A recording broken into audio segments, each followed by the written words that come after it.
Some people hear their own inner voices with great clearness, and they live by what they hear.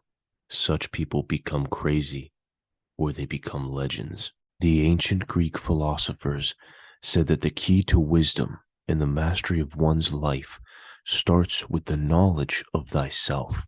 Your inner world is a chaotic and untamed land.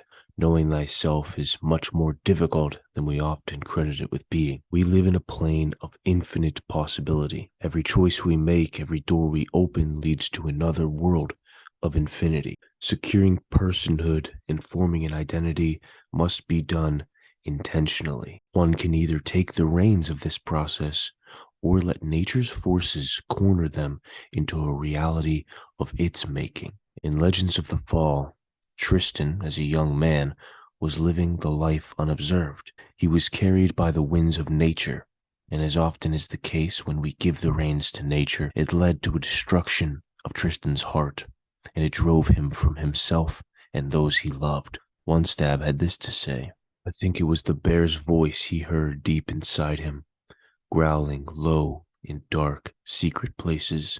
For years, there was nothing. He was lost to us. That was all we knew. I would dream that the bear's voice inside him had grown silent, and that Tristan might again come to live in the world. His inner voice was still that of the untamed natural man. After suffering a tragedy, his identity took the natural, unmastered route and began to crumble. He could sense this decline. He could sense himself losing control. To find the answers to the questions in his heart, Tristan ventured away from all that was safe, all that he knew. This is in line with what Immanuel Kant outlined in his work on enlightenment. Kant made the assertion that we should all aim to make use of our own understanding without direction from another. We have a right to make up our minds and secure an identity outside of the parameters set by family, by friends, and by the cultures we've ingrained ourselves within.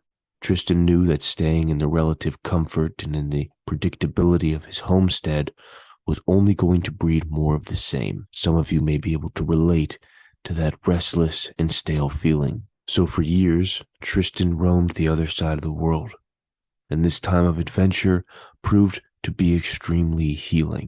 Let's look at precisely what was so healing according to Immanuel Kant, so that we may take the lesson and apply it to our own world and situation. What it comes down to is that self-knowledge is not solely an intellectual pursuit. One must interact and engage with the real world. We must let our philosophies come up against and contend with reality. Experience is the currency of self-knowledge. Kant spoke to the nature of experience in 6 distinct categories, each a building block of psychological personhood. These are as follows: occurrent sensory perceptions, occurrent meaning actually occurring or observable, not potential or hypothetical; thoughts, memories, imaginations, feelings, and desires. If you watch the sequence of Tristan's self-imposed exile, you will see him fulfilling these 6 categories, whether with his hunting and sailing, or the rituals, or in more maladaptive ways, such as the orgies and the drug use. Remember that what is postulated here is not some perfect self-help prescription. It is an appeal toward living, truly living and experiencing.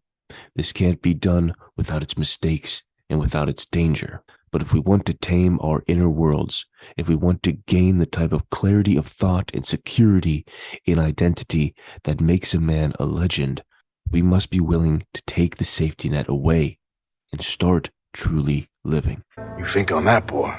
If you've enjoyed this analysis and breakdown of the philosophies in Legends of the Fall, check out this video I did on Deliverance. In this video, I go over how that novel and that film taught me the measure of a man. I think you'll like it.